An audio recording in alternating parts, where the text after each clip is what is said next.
Hello friends, welcome to പാത്തൂസ് amazing world. ഇന്ന് ഞാനൊരു ചിക്കൻ്റെ റെസിപ്പി ആയിട്ടാണ് വന്നേക്കുന്നത്.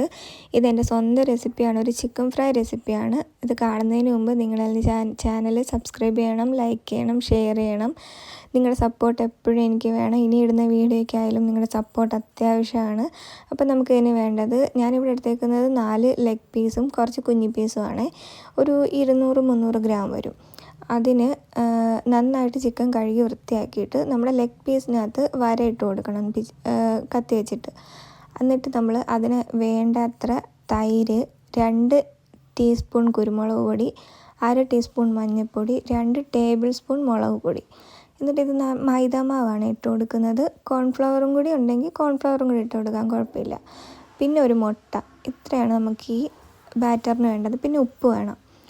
ബാറ്റർ എന്നിട്ട് നല്ലോണം നമ്മൾ കൈവച്ച് യോജിപ്പിച്ച് കുറച്ച് വെള്ളം തളിച്ചിട്ട് ആദ്യമേ മുട്ട ഇട്ട് നല്ലോണം മിക്സ് ചെയ്ത് നോക്കണം. പിന്നെ വെള്ളം ആവശ്യമാണെങ്കിൽ മാത്രം ജസ്റ്റ് നമ്മൾ കയ്യിൽ വെള്ളം തളിച്ച് കൊടുക്കണം. ഇതിനകത്തിപ്പം വെള്ളത്തിൻ്റെ ആവശ്യം വരുന്നില്ല, ചിക്കൻ്റെയും കൂടെ വെള്ളം കിടക്കുന്നുണ്ട്.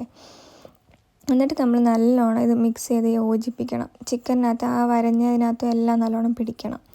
നല്ല രീതിയിൽ മിക്സ് ചെയ്ത് ആ ചിക്കനകത്ത് പിടിക്കുന്ന രീതിയിലാക്കി വെച്ചിട്ട് നമ്മളൊരു 1 മണിക്കൂർ ഈ ചിക്കനെ റെസ്റ്റ് ചെയ്യാൻ വെക്കണം. 1 മണിക്കൂറോ 1.5 മണിക്കൂറോ 2 മണിക്കൂറോ, ഇച്ചിരി തോനെ നേരം ഇരിക്കും തോറും ചിക്കൻ്റെ ടേസ്റ്റ് കൂടും.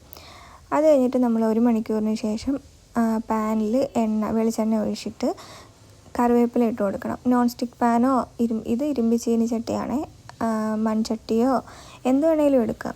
വെളിച്ചെണ്ണയാണ് വേണ്ടത്.